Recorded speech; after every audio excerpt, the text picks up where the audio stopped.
তো বন্ধুরা, কাঁকরোলের একটা রেসিপি তোমাদের সাথে শেয়ার করব। কাঁকরোলের দুটো মুখ আমি কেটে নিয়েছি দুই সাইড থেকে, আর গাটা একটু ছিলে নিয়েছি, আর মাঝখান থেকে দু আধখানা করে নিয়েছি। একটু জল নিয়ে নিয়েছি, আর একটু সামান্য নুন দিয়ে দিয়েছি, আর 80% আমি এটা সেদ্ধ করে নিয়েছি।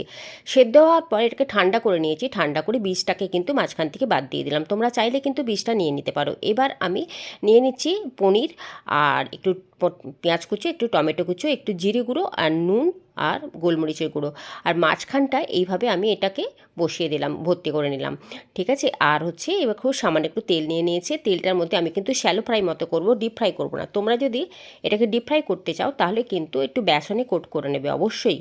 ঠিক আছে। এবার দেখো ভাজাটা হয়ে গেছে। এটা কিন্তু গরম ভাতের সঙ্গে দারুণ লাগে খেতে। গরম ভাত, ডাল আর এই ভাজাটা হলেই কিন্তু হয়ে যাবে। একবার অবশ্যই বানিয়ে দেখবে, দেখবে বারবার বানাতে ইচ্ছা করছে। আজকের মতো এখানেই শেষ করলাম। আর একটা নতুন রেসিপি নিয়ে তোমাদের সাথে আবার হাজির হব।